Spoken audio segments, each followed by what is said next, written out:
Hello students, कैसे हैं आप सब लोग। आप सब लोग बढ़िया होंगे, अपनी प्रिपरेशन अच्छे से कर रहे होंगे। तो स्टूडेंट्स, अभी हम जो वन शॉट डालने वाले हैं, क्विक रिवीजन भी बोल सकते हैं इसको हम। तो ये जो हमारा रिवीजन होने वाला है, ये होने वाला है आपका chapter number 3, pair of linear equation in two variables का। एंड इसमें जो भी हम चीज़ें पढ़ेंगे, जो भी बेसिक्स होगा, जो भी कॉन्सेप्ट होंगे वो पढ़ेंगे। एंड देन उसके बाद हम लोग अपने जो इंपॉर्टेंट क्वेश्चन होंगे वो हम लोग सॉल्व करेंगे। मैं ट्राई करूंगा कि वीडियो जो हो एक ही वीडियो में सभी क्वेश्चंस कवर हो जाए। अगर नहीं हुआ तो हम सेकंड वीडियो भी इसका जरूर अपलोड करेंगे। ओके। एंड अगर अभी तक आप लोगों ने मेरे फर्स्ट जो रियल नंबर है एंड पॉलिनोमियल की वीडियो नहीं देखी तो प्लीज प्लीज भी आप लोग चैनल पे जाइए। आप चेकआउट कर सकते हैं वीडियो वाले सेक्शन में जाकर। अभी रिसेंटली 2 दिन पहले ही मैंने अपलोड किए हैं दोनों वीडियोस। सो आप वहाँ पे जाके चेकआउट कीजिए एंड आपको मोस्ट इंपॉर्टेंट क्वेश्चन मिल जाएंगे। जो भी आपके जो board exam point of view से इंपॉर्टेंट क्वेश्चन है वो सब आपको देखने को मिल जाएंगे वहाँ पर। तो जल्दी से स्टार्ट कर लेते हैं अब हम लोग अपना नया chapter, that is pair of linear equation in two variable, chapter number 3, class 10 NCERT का हम लोग देख रहे हैं। तो सबसे पहले तो हमारा जो चैप्टर है आपका लीनियर इक्वेशन। लीनियर इक्वेशन क्या है? लीनियर इक्वेशन आपको पता है कि जो लाइन ग्राफ जो करता है, ड्रॉ करता है, तो उसी को हम क्या बोलते हैं, ये एक लाइन फॉर्म करता है, उसी को हम बोलते हैं लीनियर इक्वेशन। या लीनियर इक्वेशन एक चीज और बोल सकते हैं जिसमें केवल कितनी डिग्री होती है वेरिएबल्स की, 1 डिग्री। मतलब कि अगर डिग्री की बात करें हम, लीनियर इक्वेशन में कितनी डिग्री होती है? 1 डिग्री। Only 1 degree. जिस वेरिएबल की 1 डिग्री होगी वो इक्वेशंस कैसे होंगे आपके? लीनियर इक्वेशंस होते हैं। जैसे आप लोगों ने पढ़ा होगा ना, linear linear polynomial, quadratic polynomial, cubic polynomial. So वही चीज यहाँ पे है, ये है लीनियर इक्वेशन जिसमें आपकी क्या होगी? केवल 1 डिग्री होगी। ओके। तो अब देख लेते हैं आगे नेक्स्ट क्या है आपका। अब यहाँ पे जैसे बना हुआ है लीनियर इक्वेशन टू वेरिएबल। अब यहाँ पे जो वेरिएबल्स की बात हो रही है, आपके दो वेरिएबल्स होंगे, ठीक है, जिसमें एक्स वाई हो सकता है, ए बी हो सकता है, एल एम एस हो सकता है, आर एस हो सकता है, पी क्यू हो सकता है। वो कोई भी दो आपके वेरिएबल्स हो सकते हैं, बट दोनों की डिग्री कितनी होनी चाहिए? दोनों ही वेरिएबल्स की डिग्री आपकी 1 होनी चाहिए। लेट्स सपोज करो अगर मेरे पास एक्स है, मेरे पास X plus Y is equal to 0। So ये जो मेरे पास एक इक्वेशन बन गई, ये क्या इक्वेशन है? Linear equation in two variables की डिग्री है। ठीक है, क्योंकि यहाँ पे ये वेरिएबल है, ये भी अलग वेरिएबल है, तो यहाँ पे इसकी डिग्री भी 1 है, इसकी डिग्री भी 1 होगी, तो इसी को हम कहेंगे लीनियर इक्वेशन। अब पेयर की बात कर लेते हैं यहाँ पे। तो पेयर आपके पास हो जाएंगे दो। अब एक तो हो जाएगा जैसे आपका, मैं बोल लेता हूँ x1 y1। एक हो जाएगा आपका x2 plus y2 is equal to 0। तो यहाँ पे जो अब ये आया है आपका, ये जो पेयर आया इसको बोलते हैं pair of linear equation in two variables. अब दो वेरिएबल्स आ गए आपके यहाँ पे, ठीक है। तो इसी टाइप के क्वेश्चंस अब हम लोग सॉल्व करने वाले हैं।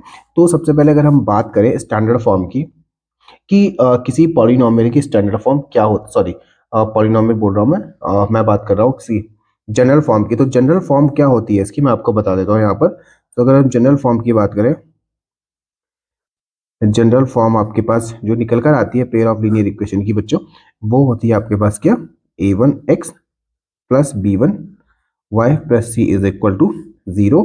एंड यहाँ पे आपकी हो जाएगी a2x plus b2y plus c2 is equal to 0। तो ये आपकी होती है एक जनरल फॉर्म, और स्टैंडर्ड फॉर्म भी हम इसको बोलते हैं, ठीक है। इसमें ए जो है आपका क्या है? वो आपका कोफिशिएंट है एक्स का, एंड बी जो आपका है कोफिशिएंट किसका है? वाई का, और जो सी आपके पास है वो एक कांस्टेंट टर्म हो सकती है।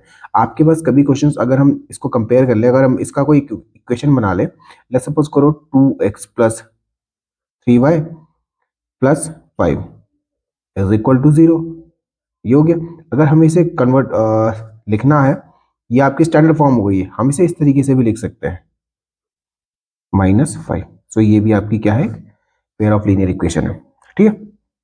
तो आपने जनरल फॉर्म पढ़ लिया, आप लोगों को पता चल गया कि लीनियर इक्वेशन क्या होता है, टू वेरिएबल्स के बारे में समझ लिया हम लोगों ने क्या होती है, तो जनरल फॉर्म भी आप लोगों ने समझ लिया। नेक्स्ट अब बात करते हैं कि हमारे पास जो क्वेश्चंस आने वाले हैं, या हमारे पास जो क्वेश्चंस आएंगे इस पे, वो किस टाइप से आएंगे, ठीक है। तो वो टाइप्स हम देख लेते हैं। तो हमारे पास कुछ ना क्वेश्चंस आएंगे ग्राफिकल रिप्रेजेंटेशन से, और ग्राफिकल रिप्रेजेंटेशन आएंगे हमारे पास, ठीक है। हमारे पास जो एल्जेब्रिक इंटरप्रिटेशन की बेस्ड आएगा। एंड अगर मैं बात करूँ आपके पास, तो आपके पास आएगा जो मैथड होता है आपके पास, सब्स्टिट्यूशन मैथड हो गया, एलिमिनेशन मैथड हो गया। तो ये दो मैथड है आपके पास जिससे आपके पास इस पे बेस्ड क्वेश्चंस आने को मिलेंगे आपको, मतलब देखने को मिलेंगे आपके पास, ठीक है। तो अब जल्दी से देख लेते हैं हम लोग, आपने जो भी मैथड है वो समझ लेते हैं। सबसे पहले एक काम करते हैं हम लोग ना, ग्राफिकल रिप्रेजेंटेशन समझ लेते हैं। किसी भी लीनियर इक्वेशन का ग्राफिकल रिप्रेजेंटेशन क्या होता है वो देख लेते हैं एक बार। ओके स्टूडेंट्स, तो अब देख लेते हैं हम लोग graphical representation and nature of equation and solution. आपके पास कोई पेयर ऑफ लीनियर इक्वेशन होगा, उसमें ग्राफिकल रिप्रेजेंटेशन कैसे करेंगे हम लोग, एंड नेचर ऑफ इक्वेशन क्या होगा एंड उसका सॉल्यूशन क्या होगा वो भी हम लोग देख लेते हैं। ओके, तो ग्राफिकल रिप्रेजेंटेशन की अगर मैं बात करूं, अगर आपके पास इस तरीके से आ रहा है कि a1/a2 is not equal to b1/b2 है, तो उस केस में क्या होगा, आपके पास जो लाइंस आएंगी, लेट्स सपोज करो ये आपके पास एक ग्राफ है एंड मैं इसको दूसरे पेन से ड्रॉ कर देता हूँ यहाँ पे लाइंस को। एंड ये आपके पास क्या आ रही है, एक लाइन आ रही है, ठीक है, और एक लाइन ये आ रही है। तो ये जो लाइन आ रही है वो इक्वेशन 1 की, और ये लाइन आपके पास आ रही है इक्वेशन 2 की। तो इस केस में जो आपके पास आंसर आएगा वो क्या आ जाएगा, आपके पास इंटरसेक्टिंग लाइन, इंटरसेक्टिंग लाइंस आ जाएगी। ये आ जाएंगी कैसी, इंटरसेक्टिंग लाइन। एंड जो इसके सॉल्यूशन की अगर मैं बात करूं, तो इसका जो सॉल्यूशन होगा वो कैसा होगा आपका, वन सॉल्यूशन भी बोल सकते हैं हम लोग, या यूनिक सॉल्यूशन भी बोल सकते हैं। वन सॉल्यूशन और यूनिक सॉल्यूशन भी हम बोल सकते हैं इसको, यूनिक सॉल्यूशन भी हम इसको बोल सकते हैं, ठीक है। अब नेक्स्ट अगर हम बात करें इसमें, अगर आपके पास जो पेयर ऑफ लीनियर इक्वेशन है उसमें a1/b2 is equal to a1/a2 is equal to b1/b2 is equal to c1/c2 की कंडीशन आ रही है, तो उस केस में क्या होगा, उस केस में आपके जो लीनियर इक्वेशन का जो ग्राफ है वो किस तरीके से फॉर्म होगा वो देख लेते हैं। तो जब भी a1/a2 b1/b2 is equal to c1/c2 होगा, तो जो आपके पास जो ग्राफ बनेगा, लेट्स सपोज करो कि आपके पास ये ग्राफ बन रहा है, ठीक है, तो आपके पास जो पॉइंट्स आएंगे a1/a2 b1/b2 c1/c2 की जो लाइंस आएंगी वो दोनों क्या करेंगी, एक दूसरे को ओवरलैप करेंगी। क्या करेंगी, ओवरलैप करेंगी इसमें। तो हम इसमें बोल सकते हैं कि जो आपके जो रिप्रेजेंटेशन होगा आपका ग्राफिकल, वो कैसा होगा, कॉन्सिडेंट लाइंस का होगा। कैसा होगा वो, कॉन्सिडेंट लाइंस का आपका पास ग्राफ बन जाएगा, ठीक है। तो अब आगे देख लेते हैं कि इसके जो सॉल्यूशन होंगे वो कैसे होंगे। अब आप देखिएगा ना कि जब लाइन एक पॉइंट पे कट कर रही थी तो वहां पे वन सॉल्यूशन था, या यूनिक सॉल्यूशन था। अब ये तो एक लाइन के ऊपर दूसरी लाइन जा रही है, एक लाइन के ऊपर दूसरी लाइन है, तो इस केस में कैसे सॉल्यूशन बन जाएंगे इसके, पता है यहाँ पे भी टच करी, यहाँ पे भी टच करी, यहाँ पे भी टच करी, टच हर जगह टच कर रही है ये, ठीक है। तो इस केस में क्या होंगे, इसके मैनी सॉल्यूशन हो जाएंगे। क्या हो जाएंगे, इसके मैनी सॉल्यूशन पॉसिबल हो जाएंगे, ठीक है। नेक्स्ट हम बात कर लेते हैं, अगर आपके पास जो लीनियर इक्वेशन का आपके पास आ रहे हैं वो a1/a2 is equal to b1/b2 is not equal to c1/c2 हो, तो उस केस में क्या होगा, तो आपके पास जो ग्राफ बनेगा, आपके पास जो इसमें ग्राफ बनेगा वो कैसा बनेगा आपका, तो वो आपका जो ग्राफ बनेगा वो पैरेलल लाइंस का बनेगा। कैसा बनेगा, पैरेलल लाइंस का बन जाएगा। मतलब ये आपकी लाइन जा रही है इक्वेशन 1 की, ये इक्वेशन 1 की लाइन है, ये आपके पास इक्वेशन 2 की लाइन है, दोनों ही क्या होंगे, एक दूसरे के पैरेलल होगी, जो कभी भी मीट नहीं करेंगे। तो इस केस में हम लिखेंगे यहाँ पर, तो इसका जो ग्राफिकल रिप्रेजेंटेशन बच्चे आपका बन जाएगा ना, वो हो जाएगा पैरेलल लाइंस का बन जाएगा, ठीक है। एंड फिर हम देख लेते हैं कि इसके सॉल्यूशन कैसे होंगे। भाई लाइंस हैं, कहीं मीट नहीं करी, यहाँ पे वन पॉइंट पे मीट कर रही थी तो इंटरसेक्ट कर रही थी, तो वन सॉल्यूशन थे। ओवरलैप करी तो मैनी सॉल्यूशन। भाई कभी मिल ही नहीं रहे हैं पैरेलल, आपको पता है कभी मिलती नहीं है पैरेलल लाइंस, तो ठीक है, तो उस केस में इसके सॉल्यूशन कैसे हो जाएंगे, नो सॉल्यूशन। उस केस में क्या हो जाएंगे, नो सॉल्यूशन हो जाएंगे, ठीक है। उम्मीद करता हूँ कि जितना ये अभी बताया, एंड एक चीज और सुन लीजिएगा आप लोग, कि इस पे बेस्ड आपको एक क्वेश्चन डेफिनेटली देखने को मिल जाएगा। आपका जो एमसीक्यू में मिले, एमसीक्यू में मिलेगा, मोस्ट प्रॉब्ली आपको एमसीक्यू में मिलेगा इस टाइप का क्वेश्चन, या आपको मिल जाएगा असर्शन एंड रीजन में, ठीक है। तो इसको बहुत अच्छे से प्रिपेयर कर लीजिएगा। आगे मैं बताने वाला हूं आपको ग्राफिकल रिप्रेजेंटेशन कैसे करना होता है किसी भी पेयर ऑफ लीनियर इक्वेशन का, तो उसको जल्दी से आप लोग समझ लेते हैं। एंड हम लोग थोड़ा सा हेल्प लेंगे, इसकी भी हमें बहुत हेल्प मिलेगी इस वाले टॉपिक से। तो जल्दी से देख लेते हैं ग्राफिकल रिप्रेजेंटेशन। ओके स्टूडेंट्स, तो अब क्वेश्चन आप लोगों को दिखाई दे रहा होगा स्क्रीन पर, तो हम देख लेंगे ग्राफिकल रिप्रेजेंटेशन कैसे करना होता है किसी पेयर ऑफ लीनियर इक्वेशन का। एंड ये इंपॉर्टेंट टॉपिक है, कई स्कूल्स में ये ग्राफिकल रिप्रेजेंटेशन नहीं करवाया जाता। आई डोंट नो क्यों वो छोड़ देते हैं कि भाई नहीं करना है या क्या है, बिकॉज एग्जाम में आता है क्वेश्चन। एंड अगर किस्मत अच्छी रही तो आपको हो सकता है कि इस बार के बोर्ड एग्जाम में देखने को ये वाला क्वेश्चन मिल जाए, ठीक है। तो अब देख लेते हैं कि हम लोग कैसे सॉल्व करेंगे ग्राफिकली। आपको अल्जेब्रिकली तो आता ही है कि भाई सब्स्टिट्यूशन मेथड हो गया, आपका एलिमिनेशन मेथड हो गया, वो तो अलग चीज हो गई। ग्राफिकली कैसे सॉल्व करना आता है वो चीज हम देख लेंगे एक बार, ठीक है। फिर इसको मैं आपको वेरीफाई भी करवा दूंगा। तो देख लेते हैं, सबसे पहले आपके पास इक्वेशन x + y = 4। तो पहले एक काम करेंगे, हम इक्वेशन 1 को सॉल्व करेंगे, फिर इक्वेशन 2 के लिए सॉल्व करेंगे। हम ना एक टेबल बना लेंगे यहाँ पर, फॉर इक्वेशन 1 मैं यहाँ पे लिख लेता हूँ, और इक्वेशन 1 के लिए मैं एक टेबल बना लेता हूँ इस टाइप से, ठीक है। तो देखो क्या करना है इसमें, इसमें x की वैल्यू, इसमें y की वैल्यू, मिनिमम हमें जो चाहिए ना, मिनिमम 2 या 3 वैल्यूज चाहिए, ठीक है। ये हो जाएगा, एंड यहाँ पे मैं बना लूंगा for equation second. Equation second के लिए जो हमारी जो बनेगी टेबल, वो यहाँ पे बन जाएगी। तो ये हो जाएगी आपकी x की वैल्यू, ये नीचे आपकी y की वैल्यू हो जाएगी, एंड हम यहाँ पे वैल्यूज फाइंड कर लेंगे। अब करना क्या है, देखो सबसे पहले हम इक्वेशन 1 लेंगे, फॉर इक्वेशन 1। इक्वेशन 1 हमारे पास क्या है, इक्वेशन 1 हमारे पास है x plus Y is equal to 4। अब x plus y equal to 4 है। अब हम x की जो भी वैल्यू पुट करेंगे हमें y की वैल्यू मिलेगी, या y की वैल्यू पुट करेंगे तो हमें x की वैल्यू मिलती जाएगी यहाँ पर, ठीक है। तो सबसे पहले एक काम करते हैं, हमने x की वैल्यू 0 पुट करते हैं। हमने 0 पुट किया तो हम लिखेंगे, हमने पुट किया 0, तो 0 plus Y is equal to 4। तो y की वैल्यू कितनी आ गई यहाँ पे, 4 आ गई। जो पुट करना है वो आपको ऊपर लिखना है, जो वैल्यू आ रही है वो आपको नीचे लिखनी होती है, ठीक है। नेक्स्ट हम क्या करेंगे, x की वैल्यू 1 पुट कर देते हैं। हमने x1 पुट किया, सो x1 पुट करेंगे तो कितना हो जाएगा, y की वैल्यू कितनी आएगी आपके पास, so 1 plus Y is equal to कितना आ गया, ये 4 है, तो हम इसको करेंगे तो कितना हो जाएगा ये आपका, y is equal to 3, y is equal to 3। हमने 1 पुट किया तो कितना आ गया, 3 आ गया। अब ऐसे ही क्या कर लेते हैं हम लोग ना, इक्वेशन 2 के लिए लिख लेते हैं, फॉर इक्वेशन सेकंड। अब इक्वेशन सेकंड में क्या है, देखो हमारे पास है 3x plus 2y is equal to 11। अब यहाँ पे क्या करना है, हमें पुट करना है कुछ इस तरीके से कि हमें एक होल नंबर ही मिले। अगर हम 0 पुट करेंगे x की वैल्यू तो क्या हो जाएगा उस केस में, और 0 2y इज इक्वल टू 11, ये डेसिमल में आ जाएगा। हमें डेसिमल में नहीं लाना है, ट्राई करना है कि डेसिमल में आपका ना आइए, ठीक है, होल नंबर में आ जाए। तो एक काम करते हैं, y की वैल्यू 0 पुट करते हैं। y की वैल्यू 0 पुट करेंगे तो कितना हो जाता है, अब ये गलत हो रहा है, तो उस केस में हमें क्या करना पड़ेगा, हम एक काम करते हैं, x की वैल्यू ना 1 पुट कर देते हैं।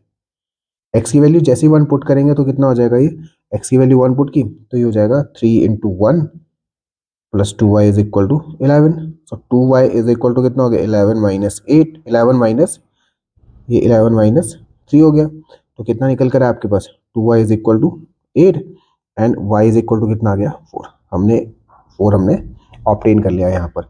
नेक्स्ट हम देख लेते हैं, आपके पास क्या है, आपके पास है यहाँ पर इक्वेशन है, यहाँ पे पुट कर लेते हैं हम लोग। आप क्या पुट करेंगे, इसके बाद हम लोग पुट कर लेंगे यहाँ पर x की वैल्यू 1 पुट कर लेते हैं यहाँ पे। तो x की वैल्यू जैसे आप 1 पुट करेंगे तो कितना हो जाएगा, 1 पुट तो कर लिया हमने।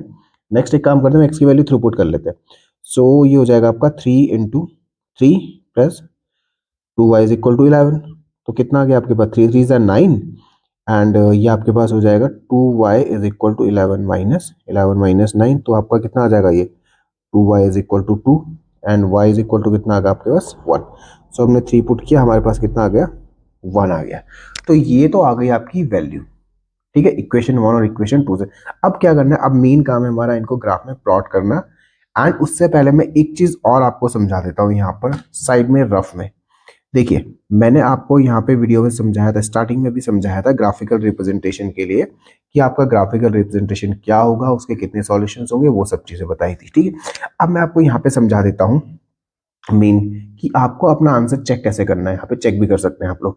अब यहाँ पे देखिए ए की वैल्यू क्या है, ए क्या है इक्वेशन 1 में, ए जो आपके पास है A1 कितना है आपके पास है 1, एक्स का coefficient A1 is equal to 1, B1 कितना है आपके पास, वो भी 1 है, and C1 is equal to कितना है आपके पास, ये आपके पास है। अब इक्वल टू के इस साइड लेकर आएंगे ना इसको, तो ये माइनस हो जाएगा, तो हम लिखेंगे इसको, ये हो जाएगा -4, ठीक है। सेम एज आप क्या करेंगे, इक्वेशन बी के लिए लिख लीजिए, A2 इज इक्वल टू कितना हो गया यहाँ पे 3, B2 is equal to 2, and C2 आपके पास हो जाएगा -11। ये भी इक्वल टू इस साइड आएगा, स्टैंडर्ड फॉर्म से आपको कंपेयर करना है इसमें, ठीक है। अब देखो, अब मैंने आपको क्या सिखाया था यहाँ पे, ये देखिए, ये सिखाया था कि A1 upon A2 is it not equal to B1 upon B2 है, तो क्या होगा। तो सबसे पहले चेक कर लेते A1 अपॉन A2।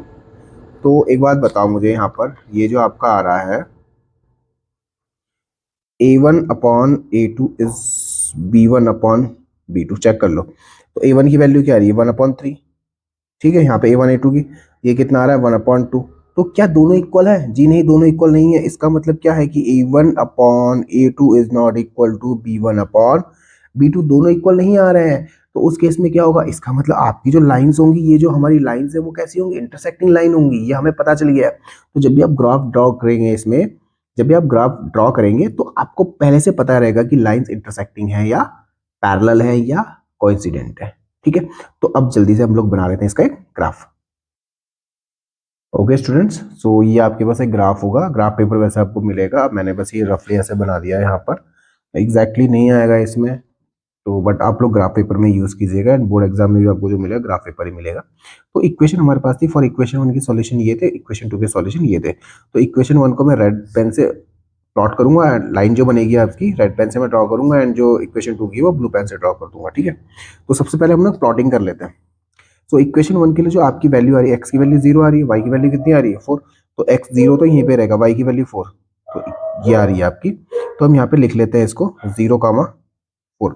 नेक्स्ट आपके पास x की वैल्यू 1 है, y की वैल्यू 3, x की वैल्यू 1, y की वैल्यू 3, तो वो लगभग लगभग आपका जो आएगा वो यहाँ पर आएगा, तो 1,3 आपका आ गया।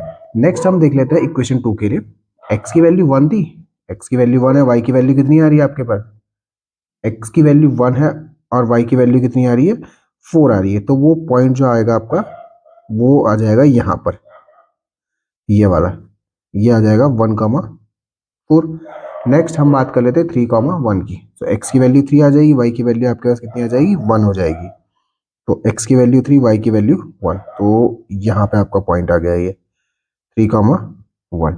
अब एक काम करते हैं हम क्या करेंगे, लाइन ड्रॉ कर लेते हैं यहाँ पे। अब एक हम जो इक्वेशन 1 है उसको हम रेड पेन से ड्रॉ कर लेते हैं, जहाँ से ये पॉइंट कट रहे हैं या ज्वाइन हो रहे हैं वहां से हम ऐसे लाइन ड्रॉ कर लेते हैं इसकी। ठीक है, नेक्स्ट अब दूसरे वाले को हम करेंगे ब्लू पेन से। तो जब हम इसे ड्रॉ करेंगे तो ये आपका आ जाएगा इस तरीके से, ये आपका आ गया। ठीक है, अभी आई नो एग्जैक्ट नहीं आ रहे होंगे सॉल्यूशन, बिकॉज ये जो गैप है और ये इवन नहीं है यहाँ पर। तो इस तरीके से जहाँ पे ये पॉइंट कटे, मैंने आपको बता दिया था स्टार्टिंग में ही, अभी जो क्वेश्चन कर रहे थे कि A1 upon A2 is not equal to B1 upon B2, ठीक है, इसमें क्या होता है, वन सॉल्यूशन पॉसिबल होता है। तो यहाँ पे वन सॉल्यूशन मतलब इंटरसेक्टिंग लाइन होगी, तो लाइन क्या कर रही है, एक दूसरे को इंटरसेक्ट कर रही है। तो इसका मतलब क्या है, इसका मतलब क्या है अभी, इसका मतलब ये है कि हमारा जो सॉल्यूशन आया, ग्राफ बनेगा, वो कैसी बनेगी, जो लाइंस आएंगी उसकी इंटरसेक्टिंग लाइंस आ जाएगी। ठीक है, तो ये था सॉल्यूशन, और ग्राफिकल रिप्रेजेंटेशन कैसे करना है ये मैंने आपको समझा दिया है। ठीक है, अब देख लेते हैं हम लोग सब्स्टिट्यूशन मेथड एंड उसके बाद देखिए हम लोग एलिमिनेशन मेथड। ओके स्टूडेंट्स, तो नेक्स्ट टॉपिक हमारा जो होगा, नेक्स्ट मेथड जो होगा वो होने वाला है आपके पास सब्स्टिट्यूशन मेथड। सब्स्टिट्यूशन मेथड में हमें क्या करना होगा कि x या y दोनों में से किसी एक को सब्स्टिट्यूट करना होगा, देन हमको क्या करना होगा, वैल्यूज उसकी फाइंड करनी होगी। ठीक है, तो जल्दी से हम लोग स्टार्ट कर लेते हैं इस क्वेश्चन को। करना क्या है, देखो आप कोई भी एक इक्वेशन ले लीजिए, आप इक्वेशन 1 ले लो चाहे इक्वेशन 2 ले लो, किसी से भी आप इसको सॉल्व कर सकते हैं। तो एक काम करते हैं, इक्वेशन 1 से हम इसको सॉल्व करना स्टार्ट करते हैं। तो हम एक काम करेंगे, 2x is equal to 11 minus 3y, ये किया हमने। अब क्या करेंगे, x इज इक्वल टू कितना, 11 माइनस 3y अपॉन 2। अब ये जो वैल्यू आई है आपके पास इक्वेशन 1 से, जो वैल्यू आई है हमारे पास, इस x की वैल्यू का डायरेक्टली पुट कर देंगे कहाँ पर, इसमें। ठीक है, तो अभी काम करते हैं, हम इसमें पुट कर लेते हैं। तो ये 2 x की वैल्यू यहाँ पे हमारे क्या आई थी, 11 minus 3y upon 2 minus 4y is equal to minus 24।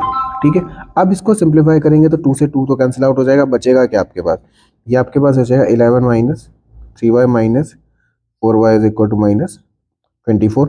So 11 minus, तो ये कितना हो गया आपका यहाँ पर, ये आपका हो जाएगा कितना, 4 plus 3 7, 7y is equal to minus 24, ये निकल कर आ जाएगा आपका। ठीक है, तो अब क्या करेंगे हम यहाँ पे, हम 11 को ट्रांसफर कर लेते हैं उस साइड, या 24 को इस साइड ले आते हैं, 7y को उस साइड लेके चले जाते हैं हम लोग। तो ये आपका हो जाएगा 11 प्लस 24 इज इक्वल टू आपका हो जाएगा 7y। So 35 is equal to आपका हो गया 7y, एंड y की वैल्यू जो आ गई आपके पास कितनी आ रही है, 7 5 सा 35, तो y की वैल्यू कितनी आ गई आपके पास, 5 आ गई है। ठीक है, अब इस y को उठा के आपको क्या करना है, उठा के लेकर जाना है और सीधा यहाँ पे फेंक देना है। मतलब आप यहाँ से वैल्यू लेके गए, आप उसको क्या करना है, इसमें पुट कर दीजिए। वैसे ही इक्वेशन हम थर्ड कंसीडर करेंगे इसको, ठीक है। तो हम क्या लिखेंगे यहाँ पे, put y is equal to 5 in equation third. अब इक्वेशन थर्ड क्या आती है हमारे पास, x is equal to 11 minus 3 into 5/2। तो x इज इक्वल टू कितना, 11 माइनस 15/2, दैट इज -4/2। सो ये आ गया आपका -2। सो आपके पास जो x की वैल्यू निकल कर आई है, कितनी आई है, x इज इक्वल टू -2 निकल कर आई है, और y की वैल्यू कितनी आ गई है, आपके पास 5 आ गई है। अब यहीं से आप अपने आंसर को चेक भी कर सकते हैं कि आपका आंसर सही है या नहीं है। तो इक्वेशन 1 चेक करने के लिए आप क्या करेंगे, अपनी जो वैल्यू आई है x और y की, किसी भी एक इक्वेशन में पुट कर दीजिए। सो सपोज ये आपके पास है 2x plus 3y is equal to 11। तो x की वैल्यू आपके पास कितनी आती है, 2 into 2 plus 3 into 5 is equal to 11। तो ये आ गया आपके पास -4 प्लस 5 3 ज़ा 15 इज इक्वल टू 11। तो ये आ गया 11 इज इक्वल टू 11, मतलब LHS और RHS दोनों क्या आ गए, इक्वल आ गए। इसका मतलब हमारी जो वैल्यूज आई हैं x y की और x की, दोनों ही क्या आई है, करेक्ट आई है। तो इस टाइप से आप क्या कर सकते हैं, सब्स्टिट्यूशन मेथड का यूज करके क्वेश्चन को सॉल्व कर सकते हैं। एंड जहाँ तक मुझे आइडिया है, तो मैं आपको बता दूं, आप एग्जाम में ना आप डायरेक्टली ये बस ये पूछा जाता है कि आपको x और y की वैल्यू फाइंड करनी है, मैथड नहीं पूछा जाता है। रेयर हो जाएगा कि अगर मैथड पूछ ले, तो आपको पर्टिकुलर उसी मैथड से क्वेश्चन सॉल्व करने होंगे। तो आप देख लेते हैं क्वेश्चन नंबर सेकंड में हम दूसरा मेथड समझ लेंगे, एलिमिनेशन मेथड क्या है।